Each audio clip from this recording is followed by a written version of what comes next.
Hey, this is Daniel Burris, and welcome to this live webinar that is really on how to engage customers now for post-pandemic success. You see, the post-pandemic success is determined not what you do post-pandemic, it's what you do right now. And I've got a very special guest that I'll be bringing on in a few minutes. But let me just lay a little groundwork for this as we all kind of get tuned in. And we're also going to be taking questions and giving you a chance to ask us anything you want after we lay out some content for you. One of the things that I've been talking about is that we're in a defining moment right now, both personally and organizationally. Will you squander this moment? You know, the pandemic will end. I'm absolutely certain about that. Will you be remembered or not? What will you be remembered for? You need to be thinking about that right now. And as we're all hunkered down, and some of us working remotely, some of us have been furloughed, some of us have had to furlough others, some of us are booming. I mean, if you look at grocery stores, if you look at shipping, receiving, if you look at drugstores, I mean, record sales. So either you seem to be doing really well, growing like crazy, or you're, kind of trying to survive and get through it. Some of us might even have a wait and see attitude. Let's see how this all shakes out, because as you know, we've been in the triage phase, dealing with all of the tragedy that's been taking place and all of the people that have been dying and getting sick. We're starting to get into the transition phase right now, where we're just starting to open up. In a lot of cases, a little sooner than what the White House guidelines has given us, but hey, we're going for it anyway, it looks like. And either way, we want to make sure that we're taking the right actions right now. So this isn't just about post-pandemic today. This is about what you can do right now to make sure that you've got success now as well as post-pandemic. Also, I know I tend to be able to get people from all over the world, and we're in different places around the world as this pandemic has spread. Some in South Korea, for example, Singapore, China experienced it first and have gone through some phases. The United States, North America is going through its phase. Again, we're just kind of in that out of triage into transition. There are places in Africa and India that are just kind of getting into the triage phase. So we aren't experiencing it all at the same time, but what we can do is learn from each other. So let me also tee up a couple of things I want you to think about, and that is success versus significance, and that'll bring us to our guest. And that is, success is all about you. It's about your degrees. It's about how well you've been doing. It's about, what kind of car you drive, how big your house is, all of those kind of things. From an organizational standpoint, it's your growth curve. It's how much you've been growing, your revenue. Significance is not about you or your organization. It's about the people we serve. It's about others. And if we lead customer engagement with the idea of significance, success will follow. So that's one of the things I want to share with you as this tee up right now, because everyone is hurting, either by things are growing too fast. For example, that doesn't mean you don't have problems. What's the problem of a grocery store that's been doing a record sales, keeping their employees, making sure that they feel safe enough to work? Same would be true with a drugstore. Same would be true with the others that are thriving right now. So in other words, we all got problems. We're all hurting, and our customers are all hurting. When everybody is hurting, it means there's tremendous opportunity to make a difference. So one of the things I've been suggesting is, if you're reaching out to a customer, don't reach out and just say, hey, I've got some things I think you might want and they might be useful, or I'm here for you, and if you got an idea for me, I'll be happy to do it. I think they're too busy for that. I think what you should really do is pre-think it. This is being anticipatory versus reactionary. Think ahead, knowing who they are, what they do, what their company does, and lead with, first of all, the human part. And that is, how are you and your family? How you've been doing? Because after all, this is a relationship, and you want to continue to firm that up. And we do care. Hey, we are people here, and we do care. We've been through a lot. Secondly, I would go to the second phase of saying, I know you must be experiencing these issues because I know your company. I know about you. I've done some research ahead of time, and I have some ideas for you I want to share right now that I think will help you. And by the way, I don't have a meter running. I just want to give them to you. So if you're leading with doing something significant, helping them with an idea, not making them work, but putting them in a receiving mode, then you'll start to find some success coming from that. The key is, how do we engage them? And one more on this before, again, I introduce our special guest. And that is, I suggested this to a number of leaders recently, and boy, it's worked for them.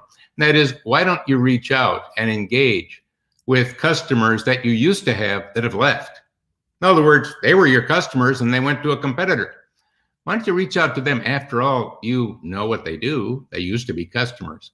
And why don't you reach out, as I suggested, with significance in mind, helping them, rather than your personal success in mind, helping you.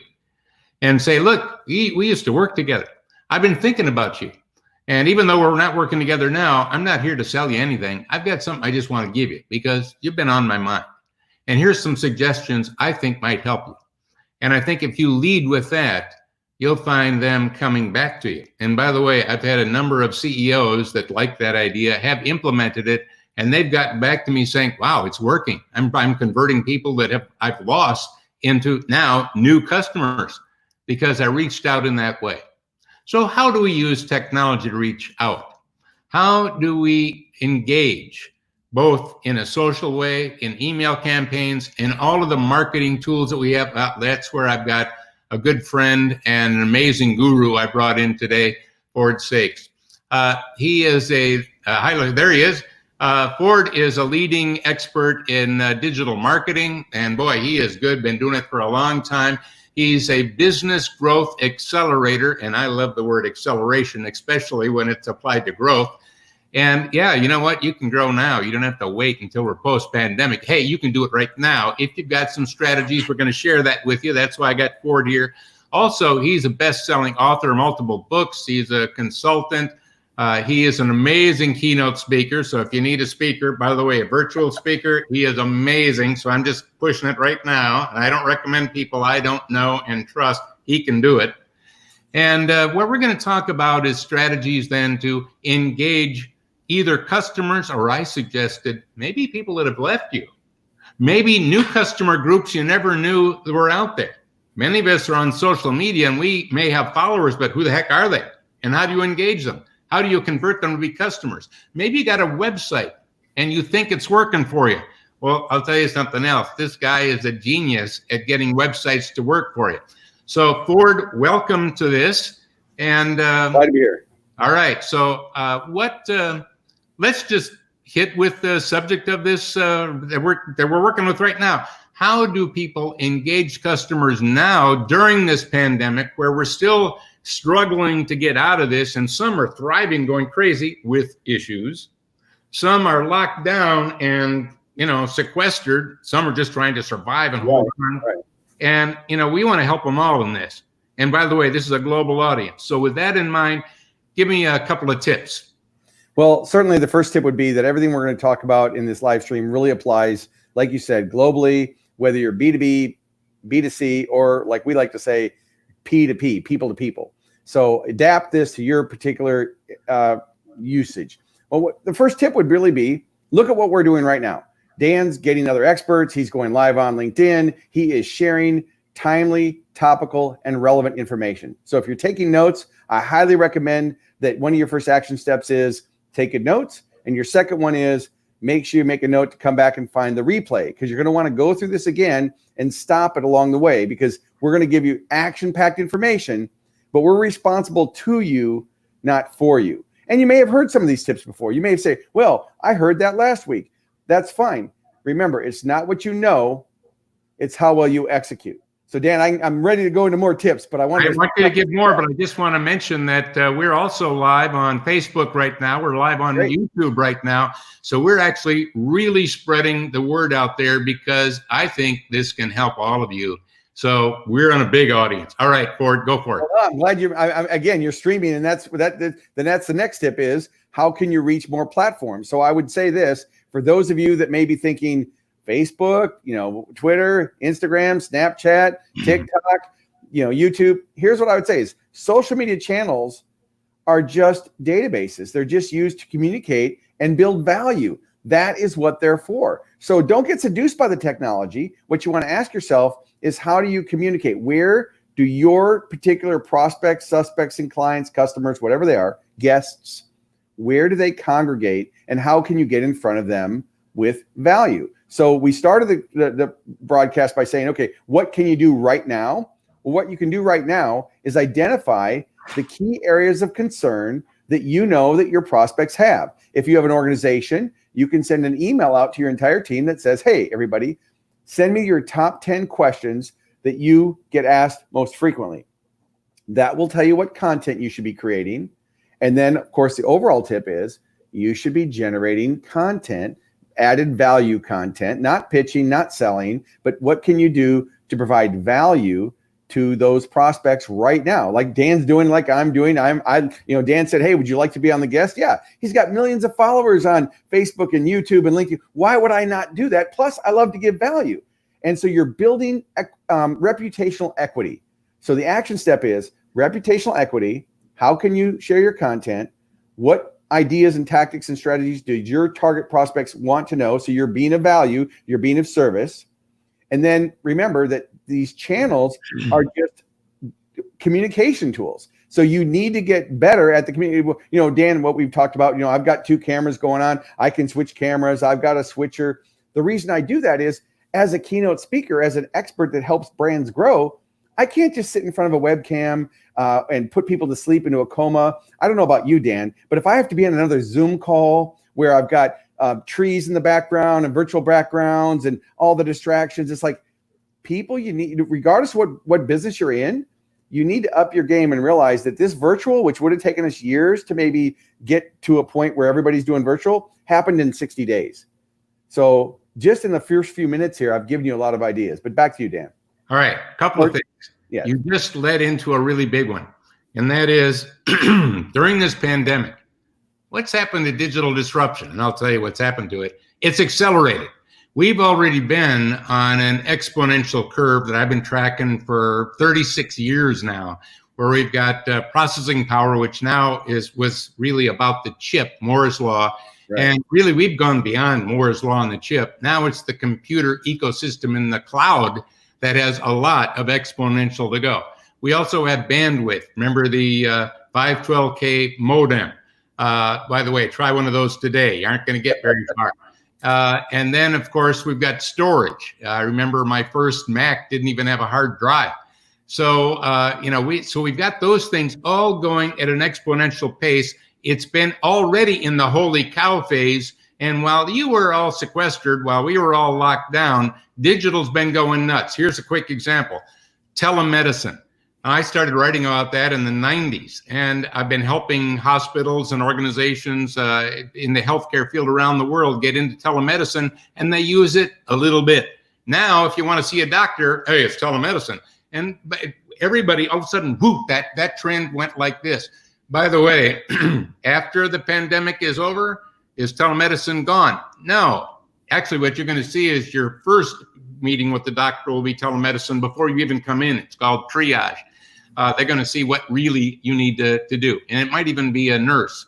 By the way, a nurse, some of them have PhDs, so they're kind of like your front line. Right. I'm just giving you one quick one, but what about using these tools for education? What about Zoom and remote work? By the way, I remember a CEO saying to me, asking a question, there's a Fortune 10 CEO recently, saying, well, can we get rid of all of our real estate because now they're used to working at home? Can we just do that? And you're right, Ford. No, we can't do that. To see the future, it's both and. It's not either this or either that. So we're going to be doing a lot more remote work. It's kind of like with Ford and myself. We do a lot of speaking, and we've been doing remote keynotes, remote work. Is it all going to just go back to on stage? No, it's going to be both and. So really technology in every single way, whether it's a small little camera that can tell your temperature, and we're going to put that at the entryway to all sporting events and everything else so we can see who's sick. By the way, how is going to go back to a restaurant? It's going to be people that can trust you. It's all about trust. Who's going to go back to a bar? It's going to be about trust. The whole thing is about trust. So if I can have technologies that can help trust more, whoa, this is big. One last thing, Ford. I know you're dying to jump in, but one last thing. It's a word you used a number of times. Really important. The word communication. Is there a difference between informing and communicating? And the answer is, whoa, it's big. Informing is one way, it's static. I sent you the PDF. I informed you.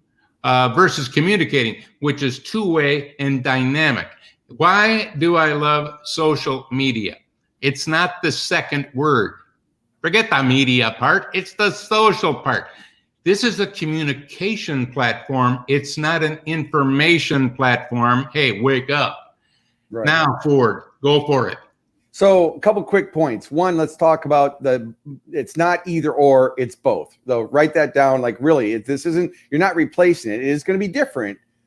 So, don't stay stuck one of the tips is if you're staying stuck in thinking that things are going to go back to normal, you might as well just put a line through that. It's not going back the way it was.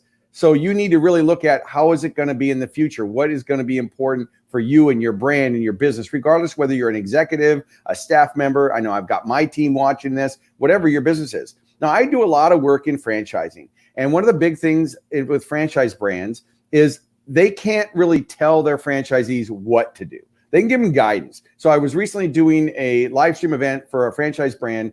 And one of the problems they had was it was a quick service restaurant, QSR, and they had suggested that their franchisees wear PPP, right? Wear the gloves, wear the masks. But they were getting a lot of pushback from their franchisees because their franchisees were saying, look, you're not telling us to do it. The law, we don't want to do it. And when I got on the webinar, I said, look, it's not about the law. It's not about the brand. It's about the perception in your business. If you go into a business and they're not wearing masks and gloves, what kind of perception is that setting? Even though it's not a law and not a requirement. Now, maybe in some places. So remember, if it is in yours, obviously you have to. So it was all about the trust and perception. And I want to touch on the fact about communication versus informing. In my business, I run a marketing agency, creative marketing agency at primeconcepts.com. Now, when I tell all my teams, I get a new employee or whatever, I always tell them, look, marketing and communication is only the response it elicits, right? So I can have the intent. I have the empathy of an eggplant, right? So sometimes I am direct and employees leave the room almost crying, and sometimes they are crying. And it's like, oh crap, I didn't realize what I had just said. It doesn't matter what my intent is.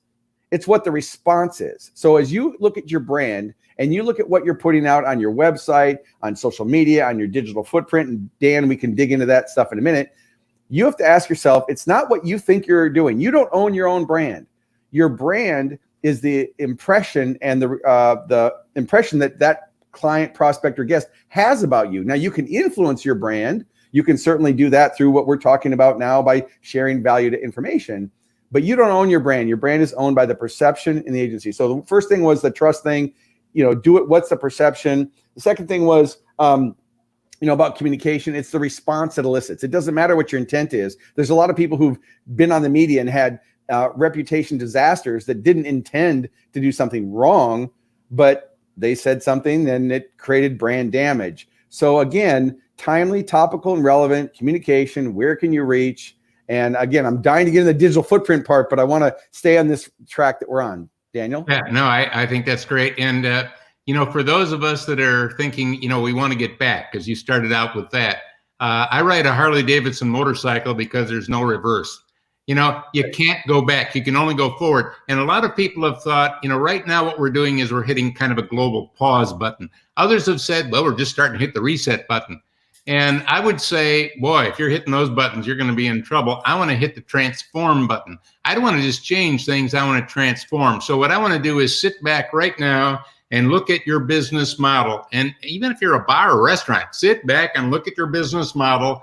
And instead of trying to get back to the way it was, which frankly wasn't all that great anyway. I want you to sit back and say, how can I rapidly grow? Instead of wait 5 years to get from here to there, how can I get there in 5 months? How can I get there in 5 weeks? In other words, challenge your business model and look at it. I know high-end restaurants that are have been doing carry out to survive right now before they open up. Their carry out sucks. Their packaging sucks, but yet they're a high-end restaurant. What are they doing to their brand? They're destroying it. What should they do? They should be really doing a great job having that brand be equal to the carry out as the restaurant, so that when they reopen, they don't get rid of carry out. They now have high-end carry out or high-end in dining. By the way, that's called growth. So I think we have to apply those kind of concepts to what we're doing. Take it away, Ford. Yeah, so and that brings me to the next point of customer experience, right? Now I've got a few clients like Stacy Sherman who that's all they do. You know, their customer experience. But as a brand, someone who helps accelerate someone's brand, it's all about the experience. And I was doing a presentation for a banking association. I remember I said, okay, I picked on one person in the front row and I said, how many employees do you have? And they said 960. And I said, how many are involved in marketing? 6. And I said, no, 960. You see, every touch point that you have with a prospect is marketing. Because at the end of the day, marketing is just communication. It's not hype or tricking or manipulating or gaming. It's really how well are you communicating. And if you're not taking the pulse of the results, basically, if what you're doing right now is really working, then you've probably got your marketing working real well. If what you're doing isn't working, if you don't have the business you want, the leads you want, the relationships you want, the profit you want, there's no such thing as a money problem. I know it's going to shock a lot of you, and you're going to put some nasty things in the comments, which I can take it. You know, you can I can take it. There's no such thing as a money problem. You want to earn more money, add more value. The question you need to ask is, how do you add more value? Now, I know that a lot of people will say, well, Ford, you should think big. That's what you need to do. You need to think bigger, right? You need to think big, and you need to have a dream board and a prosperity map. And I agree with all those things. I've been doing that for years, but I would see things year after year that weren't done. I'd be like, you know, I've had that I've had that car, and by the way, a dream board isn't all about purchasing or money. It's things you want to do, have, or become. So it might be better parent, you know, better in the relationship and spiritual. So it's not about money, everybody. But, you know, so I had these things on my dream board, and then I realized that it's not about thinking big. It's about thinking small. So how can you go from a big picture to small? What specifically can you do right now? Well, one of the things you can all do right now is take a good look at your digital footprint. And that really is what shows up if someone Googles your name. What does your website look like? I'm going to give you the components, and then we can maybe, if Daniel wants to go there. Now, for those of you watching this, I've known Daniel for 25 years, and I refer to him Dan. Do you want to be Daniel on this, or yeah, Dan? fine, go for it. I just want everybody to know, you know, because we go back. Like Dr. Nito Cobain is Dr. Nito Cobain. Okay. All right. So digital footprint, real quick, is what shows up. Let's start with the first thing. What shows up in the search engines? That's number one. Okay. I'm going to actually go to this other camera, and I'm going to do it this way. So number one, what shows up in the search engines? Number two, what shows up on your website or websites? What shows up on your social media platforms? You know, Facebook, LinkedIn, YouTube, Twitter, Snapchat, TikTok, you name it, whatever it is, what shows up? What is your profile filled out? Is your branding clear? Is your messaging clear? Are you engaging properly on the right platform? And then after social media, your Google business listings. If you're watching this as a business, you need to go to business.google.com and look at your business listing. Now, of course, in other countries, there could be a different link, but I know in North America, that's what it is. I'm pretty sure it's around the world that way too, but I don't want to, Google local might be different in different countries, but you still want to look at your Google business listing, because Google has a national or a world database, and then they have the local. The next thing is your business listings. Like, I'm a member of Speakers Roundtable. I'm a member of Entrepreneurs Organization. I'm a member of IFA, the International Franchise, and National Speakers Association. The list goes on. Well, each one of those associations or membership groups has a profile. Is your profile accurate? Is it timely, topical, and relevant? I'm going to tell you a real quick story about this as we wrap up the digital footprint. I'm going to go back to Daniel. I work with a local bank, and maybe they're watching this now. And I've been working with them for 25 years. And I went to go get my PPP loan, and I filled out all the application. And the night before applications opened. They sent out an email saying, sorry, we decided we're not going to do PPP loans. And they left me hanging. And I was, let's just say, not happy. I won't use any expletives that I might have said. I was not happy. So I went to their Facebook page to make a post. And right at the top of the Facebook page, it said, we're here to support you during COVID. We're here to help. And I thought, like, I almost posted, although because I'm a marketer, I didn't want brand damage for my own brand, but I almost posted, hey, you need to change your Facebook page to we're not here to help, because they weren't here to help. Now, the point for your takeaway is, what is showing up on your social media? Are you promoting things that are timely, topical, and relevant? Are you showing that you're being of service? Is your messaging and what you're posting? If you've got things that were posting for years ago or your profile isn't right, now's the time to take a quick look at your digital footprint and what shows up. Good. And let's also, as you're looking at that digital footprint, especially your website and things like that, are you taking into consideration in what it's saying the condition that we're all in during this global pandemic? Because if it looks like you're oblivious to it and not even addressing it, you know what? You're out of touch. You know what? You're not relevant. So make sure that you've done the tweaks. And by the way, as the pandemic ends, and by the way, it will, you better be ready to retweak that stuff. So we need to be, instead of we're on autopilot, by the way, many of us are just coasting through the whole thing. You can, by the way, can only coast downhill. You know what I mean? Right. So you got to not be coasting, and we need to make the adjustments so that you keep relevant. I would say that what I want to do is not change my brand or your brand. It took a long time for us to develop that brand. What I want to do is elevate my brand to increasing relevancy based on the direction the future is going. Obviously, in my teaching you how to be anticipatory and learning about hard trends and soft trends, I do that a lot. I'm not going to do this during this time, right. But I want to I want to elevate relevancy rather than have me neglect those digital footprints forward and have it look like I'm less relevant because we're not even addressing the issues.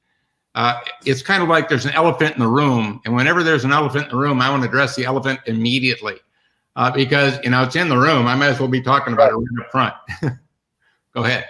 No, I just think you're right on track, and I'm hoping that that you look at these things as relevant things you can do. And if you're making all these changes to your header graphics, then you should create a master spreadsheet or a list or Word document, a OneNote, a Google document, whatever, of all the places that you have that you've changed, so that when you do need to pivot, you've got one place to look at. Now, I know some of you have huge marketing departments. I mean, because we've got Fortune 10 to Fortune 1000 to small businesses, and we've got nonprofits, for-profit, we've got independents, we got people from all industries on this, and that's great. But you need to make sure that you realize you're responsible for your marketing. So it's not a department. Marketing isn't a department. Marketing is your whole brand. And again, it's not hyper manipulation. So I would say create a document and say, okay, we changed our header graphics, we changed our YouTube channel head. Maybe we have a welcome message on our YouTube channel that's video, but you should track what you're doing.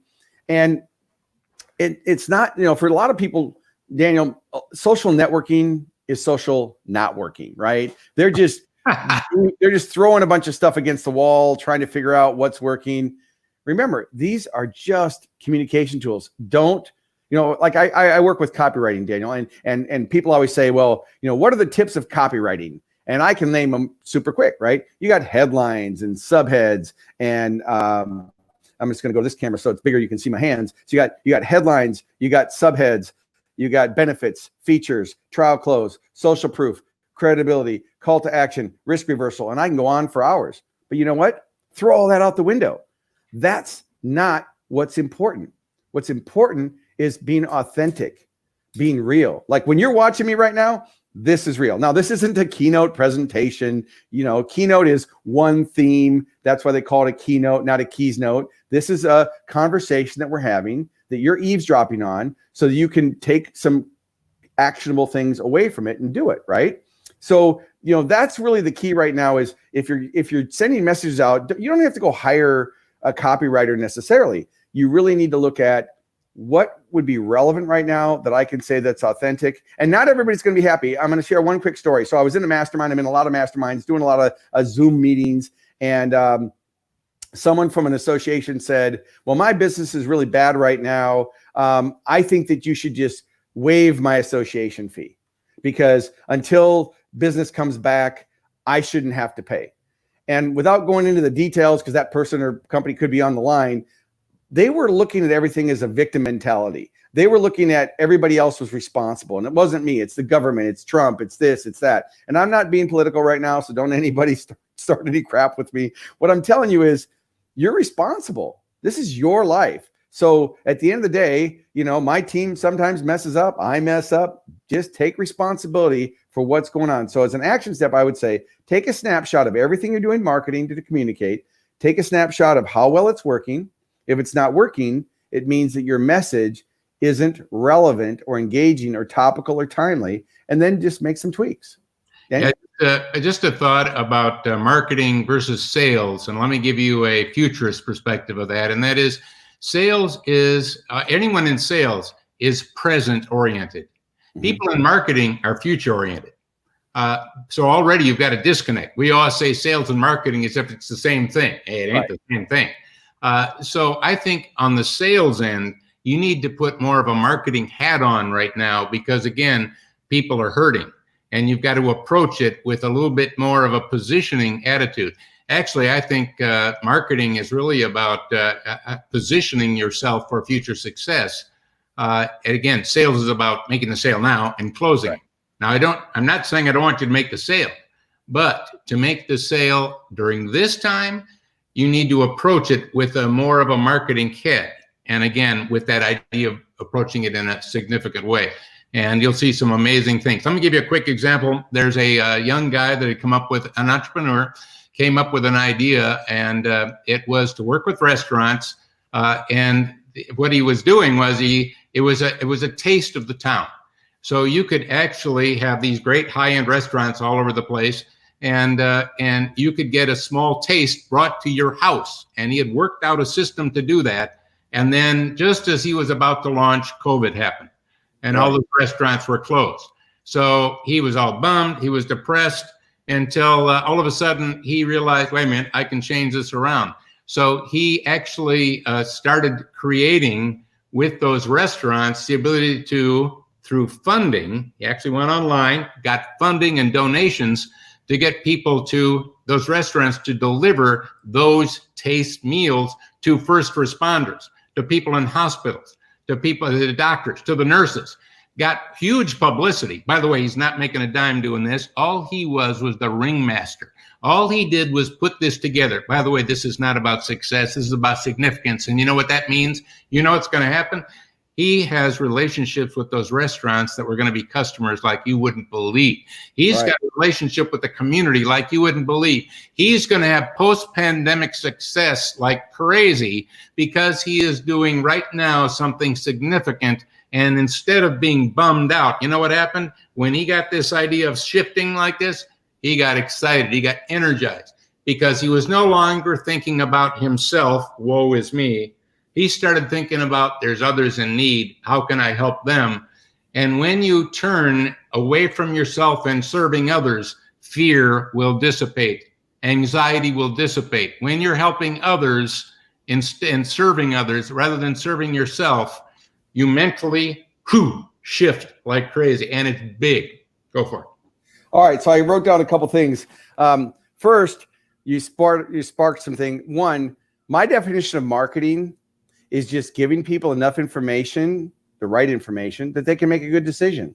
That's it. Don't overcomplicate it. Just what information do they need? So if it's your website or a landing page or an email or a trade show or a direct report or even in sales, what information is necessary at each stage of the process to help them make a good decision? Second thing was fusion marketing. So I want to touch on this. Fusion marketing is where you identify who else reaches the same prospects that you reach, and how can you do this? So years ago, I invented a product that was called Pedestal. It was a bike rack that went from floor to ceiling, and it was oak and it was aluminum. It's been in Super Bowl commercials. I sold $50 million worth of that product. Now, it sounds really impressive, But the first year I made $1 million in sales, I went to my controller because I was young in business. I'm like, hey, I made $1 million. And they're like, hold on there, Skippy. You sold $1 million.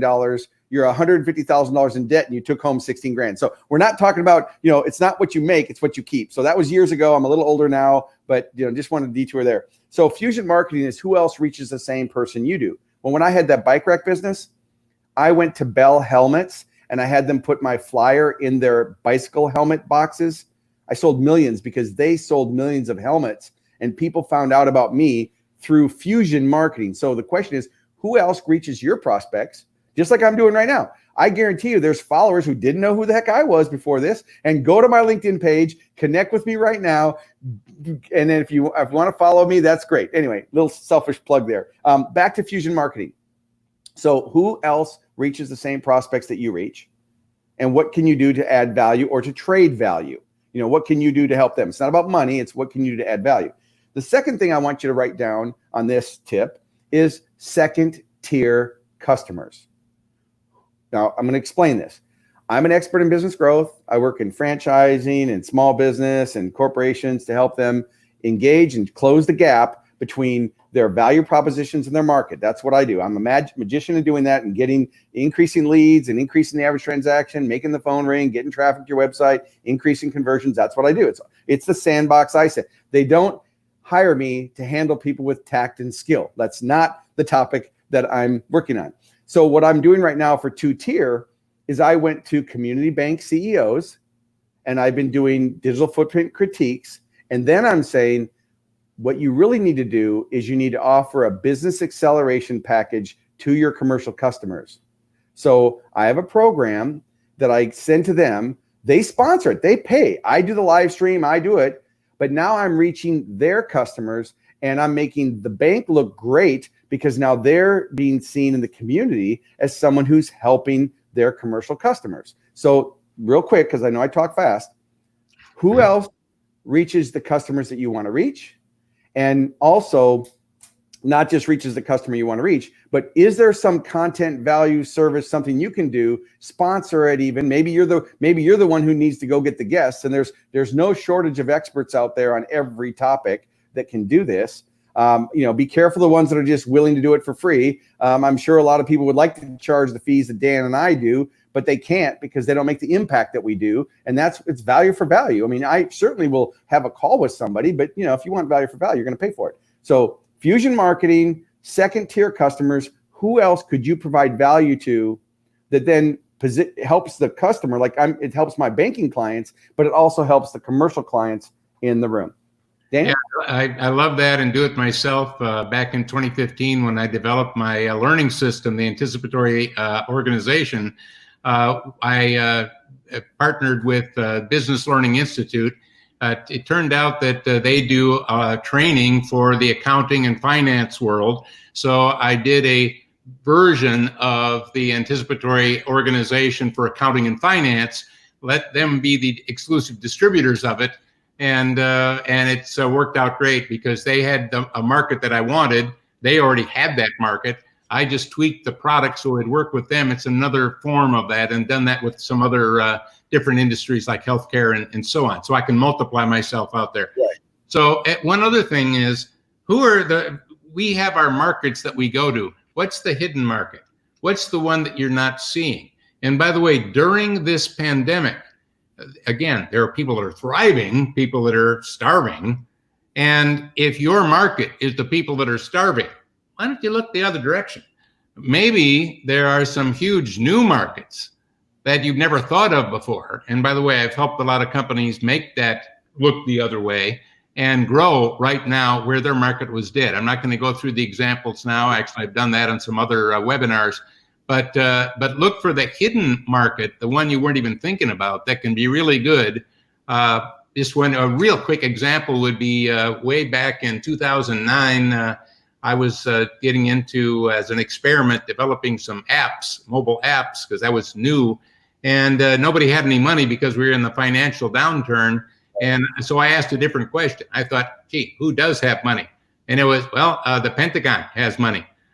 So I actually got involved in creating the first mobile app for the military. And No one else was doing that. Why? Well, they were looking at a different market. There's all these hidden markets. So what are the hidden markets that are your new markets right now? And maybe during this pandemic, that's where they're being exposed right now for you. And no one else is going for them. I haven't thought about it.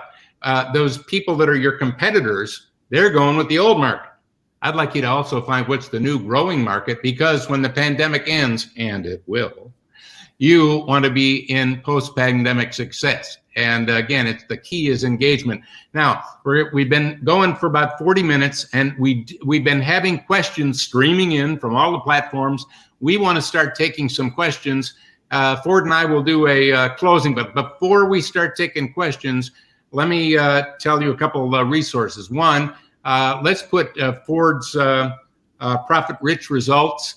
There you go. There's a .com. Go there to get more info from Ford. He's loaded with good stuff. Go there. Another one, you can go to his Burris.com and find a lot of good things there. And I am going to actually give you all a free hardcover book right now if you'd like it. If you go to theaobook.com, you got to pay a few bucks for shipping, but I'll actually send you a hardcover book. So anyway, so there you go. You got no excuse there. So there's some, and one last one, we'll give it to you at the end of this webinar, but Ford will have some resources there. I'll have some. If you go to burris.com/hope, you'll find Ford there and a bunch of other resources. All right, let's take some questions. Before we do, go for it. You're good. We're going to take questions in 10 seconds. Here's what I want everybody to ask. There's two things I want to cover real quick that's going to lead into the question. Go for it. First thing I want you to ask is, if I asked everybody, and don't answer because I know that everybody's mic's muted, but what does BS stand for? BS. Well, in English, North American countries, you probably would stand for bull. Well, BS isn't bull. BS is your belief system. And right now, during this time, if you have a belief that isn't serving you, maybe it's time to get some new beliefs. So if you've got people around you that are negative, or that, you gotta be careful. The second thing is it relates to questions.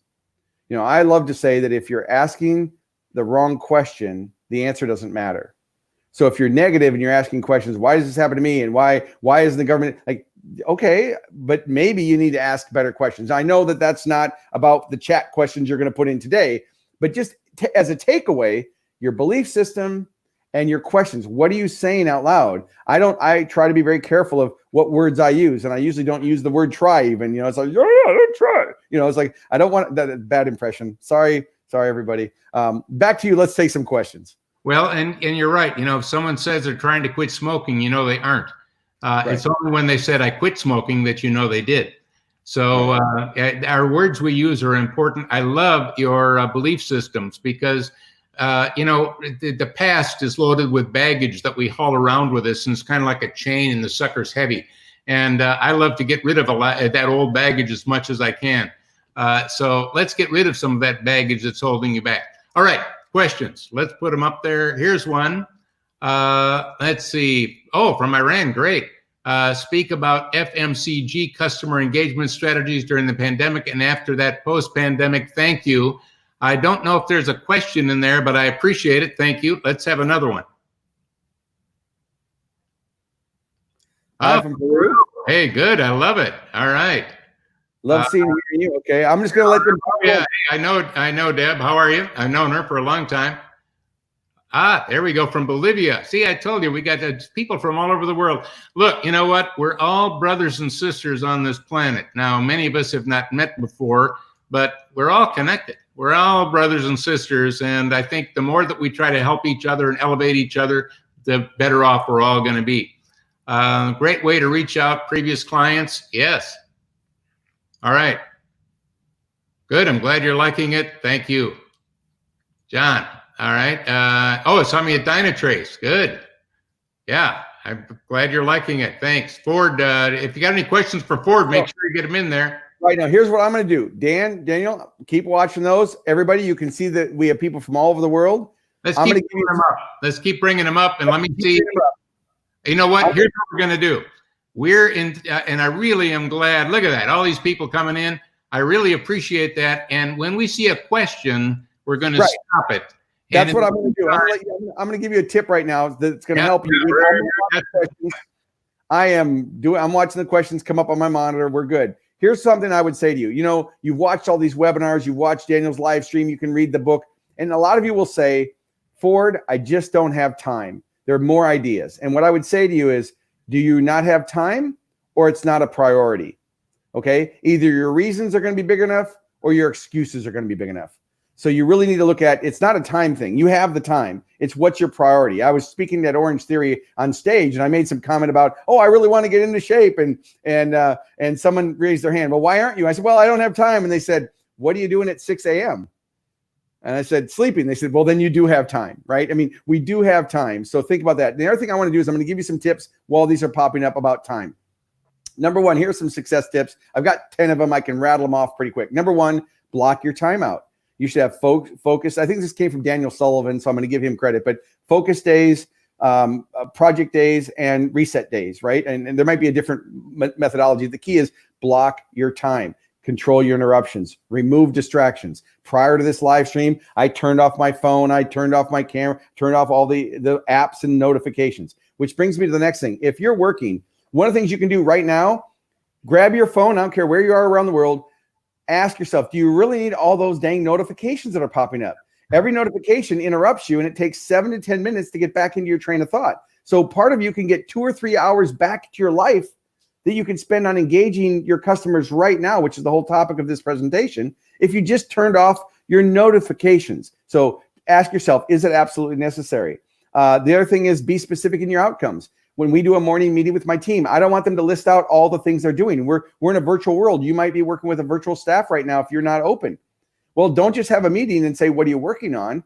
Have them use specific language. By Tuesday, I'm going to get this done. By 10 o'clock, I'm going to get this done. And make it your language specific. Have rules for your meetings. Leverage technology. There's no excuse now. We're in a digital age. You've got to get comfortable with these technologies, but don't get seduced by technology. Start simple. What I would tell everybody as far as a tip, okay, we got a question here, but what I would tell you as a tip is people will forgive poor video.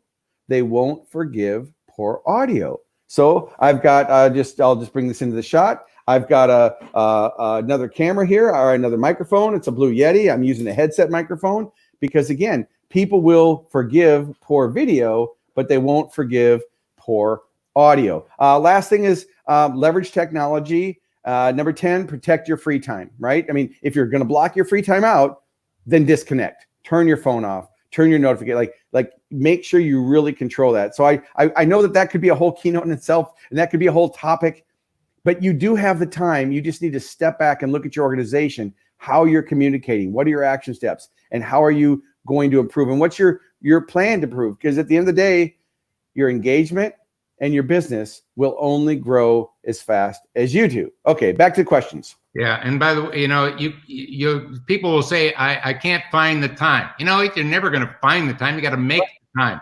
And I remember years ago, someone asked me, what's my most important piece of technology? And I said, it's my calendar. Because if I don't put in an appointment with myself to do something, I'll do something else. And none of us like doing the hard work. We can find all crazy things to do instead. But, sometimes there's hard work we just got to do. And I got to make sure I'm doing it. So there's a question here. And, epidemics have happened in the past when we didn't have the technology that we have today. And by the way, that's true. When there is a local breakout of a disease, we call that an epidemic. And of course, we quarantine it. When that epidemic gets to a global scale, we call the epidemic a pandemic. And there have been global pandemics before. And again, quarantining is the way to get control of it. We're calling it locking it down, social distancing, although it should have been physical distancing because social creatures. And but nonetheless, that's what we've done. And but it's still about our mindset. Like right now, as we're starting to open up, some people are wearing masks, some people are not wearing masks, some people believe the earth is flat, and so on. And hey, that's the way it is. But the more we realize and look at the data, and the more realize that the virus is not taking a vacation, even if you are, the more we might want to just make sure we play it as safe as we can and do consider wearing that mask.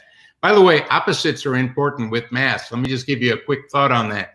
If it's an N95 mask, and that number is universal around the world, viruses can't get in when you're inhaling.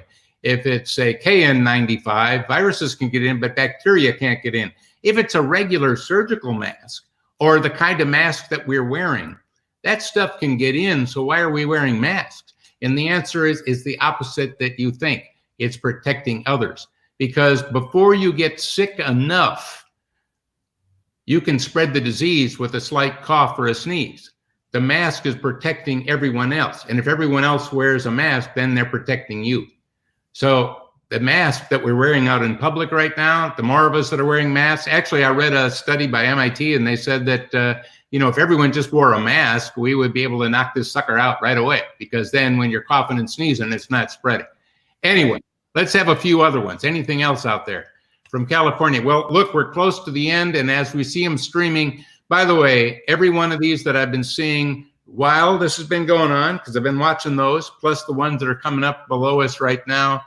Hey, I love all of you. You are all amazing people. There you go.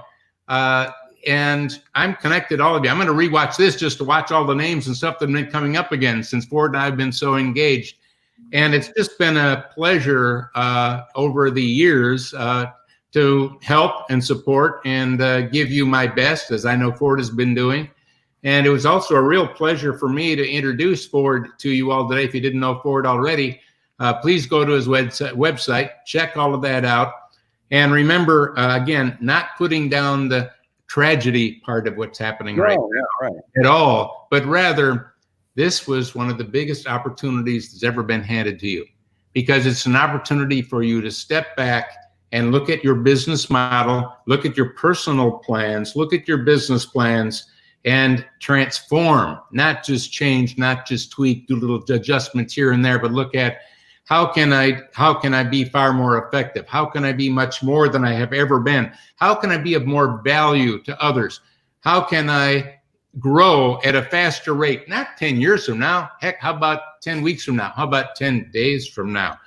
Think bigger and realize you just thought small. There's a bigger big. Do that bigger big and you'll be surprised. All right. So for all of you, go to the website, check those things out. Ford, thank you for being here, and stay healthy, everybody.